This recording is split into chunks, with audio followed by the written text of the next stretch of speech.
All right, thanks very much. The Speaker of the House, John Boehner, is on the floor. He's speaking right now. Let's listen in. Well, I would say to the President, this is not about me, and it's not about Republicans here in Congress. It's about fairness for the American people.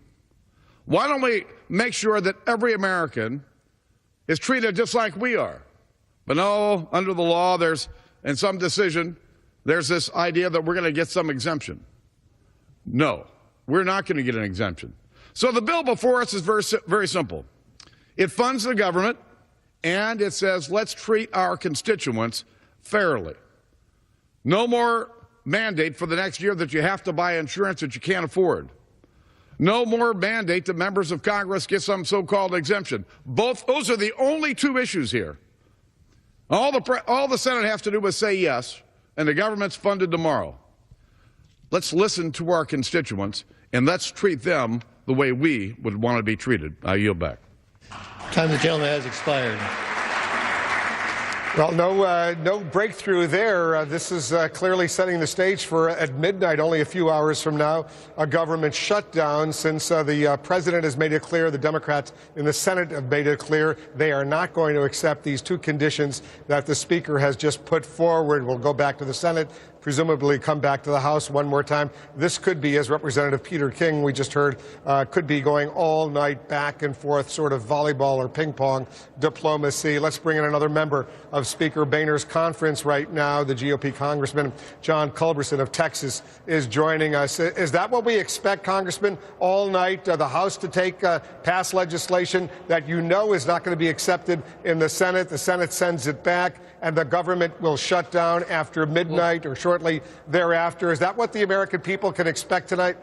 Wolf, we don't know the Senate won't accept it. We're standing on principle, and as the Speaker just said so well, we expect all Americans to be treated equally. This language, which we is now the third version of this bill we've sent to the Senate, simply says that congressmen are going to be treated the same as all other Americans. There are no exceptions for any of us, and that the individual mandate is going to be delayed for 1 year. Remember, we started with completely and totally defund Obamacare. That was rejected.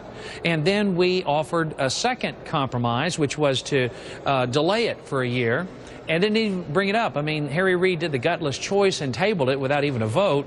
And so now we're offering a third alternative.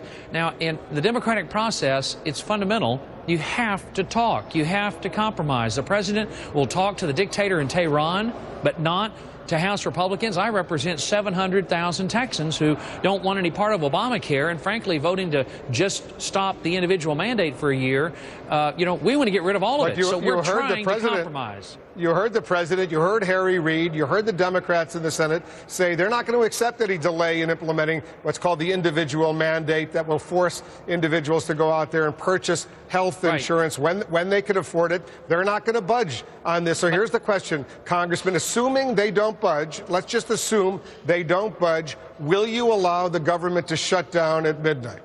We are standing on the most fundamental principle in America, the right to be left alone. Our absolute right to privacy is being violated by Obamacare, the most massive expansion of the government in our history. This is of vital importance to my constituents and I. My job description is Representative Wolf, and the only way when you're outnumbered in a fight is to stick together. And I'm going to stand with the Speaker and represent my district and vote to do everything I can to delay, defund, or stop Obamacare.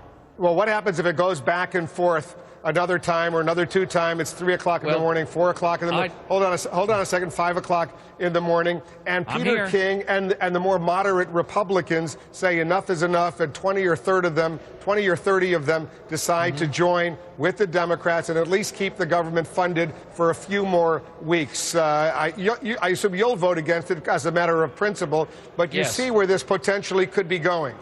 Well, I can't worry about what others will do. I know for myself, as a Texan, as someone who loves liberty, as a representative of my district, I will stand firm. I am not going to flinch or blink or back up because I was elected to to represent my constituents and protect our most important constitutional right, which is to be left alone. And I'm not.